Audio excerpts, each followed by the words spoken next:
crée. Il faut que tout crée soit rangé, pucté, bec, à un poil près. Les craies dans un ordre pectilé. Fulminant. Cruc. Pté.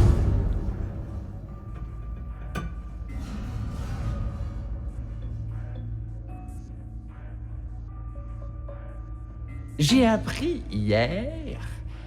Il faut croire que je retarde. Ou peut-être n'est-ce qu'un faux bruit. L'un de ces sales ragots, comme il s'en colporte entre évier et latrine, à l'heure de la mise au baquet des repas, une fois de plus ingurgité. J'ai appris hier l'une des pratiques officielles les plus sensationnelles des écoles publiques américaines, et qui font sans doute que ce pays se croit à la tête du progrès.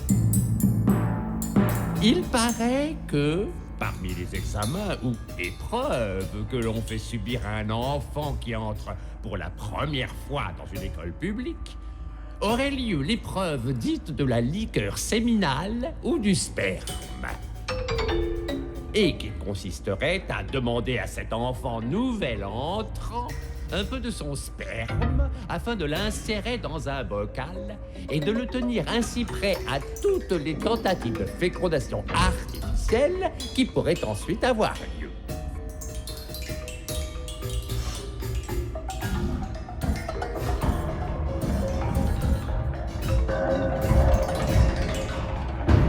Car, de plus en plus, les Américains trouvent qu'il manque de bras et d'enfants. C'est-à-dire non pas d'ouvriers, mais de soldats. Et ils veulent à toute force et par tous les moyens possibles faire et fabriquer des soldats. En vue de toutes les guerres planétaires qui pourraient ultérieurement avoir lieu et qui seraient destinées à démontrer par les vertus écrasantes de la force la surexcellence des produits américains et des fruits de la sueur américaine sur tous les champs de l'activité et du dynamisme possible de la force.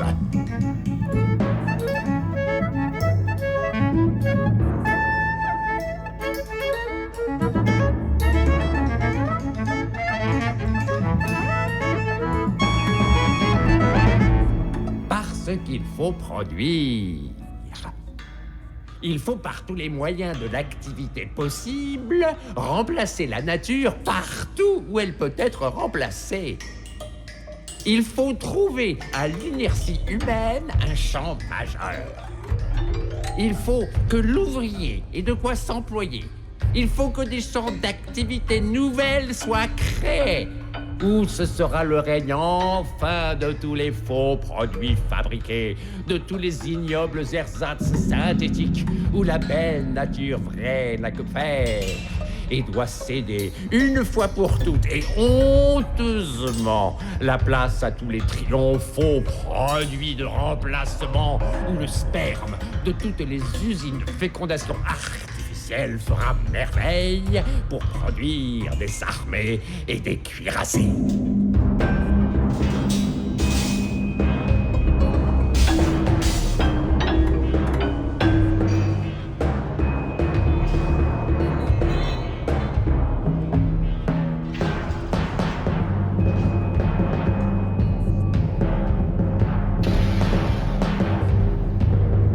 Plus de fruits, plus d'arbres, plus de légumes, plus de plantes pharmaceutiques ou non, et par conséquent, plus d'aliments. Mais des produits de synthèse à satiété, dans des vapeurs, dans des humeurs spéciales de l'atmosphère, sur des axes particuliers des atmosphères tirées de force et par synthèse aux résistances d'une nature qui, de la guerre, n'a jamais connu que la peur.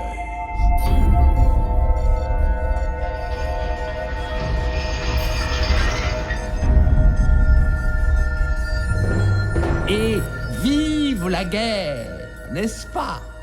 Car, n'est-ce pas, ce faisant, la guerre que les Américains ont préparée et qu'ils préparent ainsi pied à pied pour défendre cet usinage insensé contre toutes les concurrences qui ne sauraient manquer de toutes parts de s'élever, il faut des soldats, des armées, des avions, des cuirassés, de là ce sperme auquel il paraîtrait que les gouvernements de l'Amérique auraient eu le culot de penser.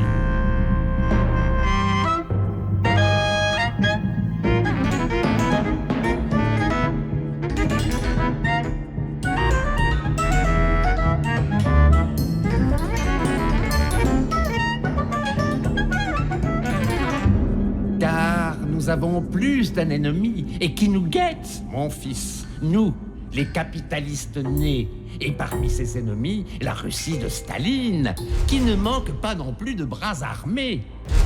Tout cela est très bien, mais je ne savais pas les Américains, un peuple si guerrier. Pour se battre, il faut recevoir des coups. Et j'ai vu peut-être beaucoup d'Américains à la guerre. Mais ils avaient toujours devant eux d'incommensurables armées de tanks, d'avions, de cuirassés qui leur servaient de boucliers. J'ai vu beaucoup se battre des machines, mais je n'ai vu qu'à l'infini derrière les hommes qui les conduisaient.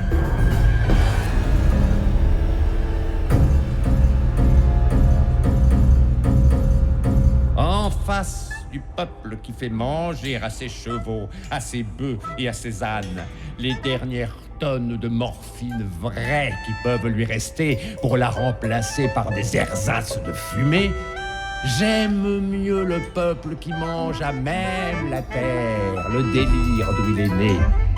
Je parle des Tarahumaras, mangeant le peyote là même le sol pendant qu'il naît, et qui tuent le soleil pour installer le royaume de la nuit noire, et qui crèvent la croix afin que les espaces de l'espace ne puissent plus jamais se rencontrer ni se croiser.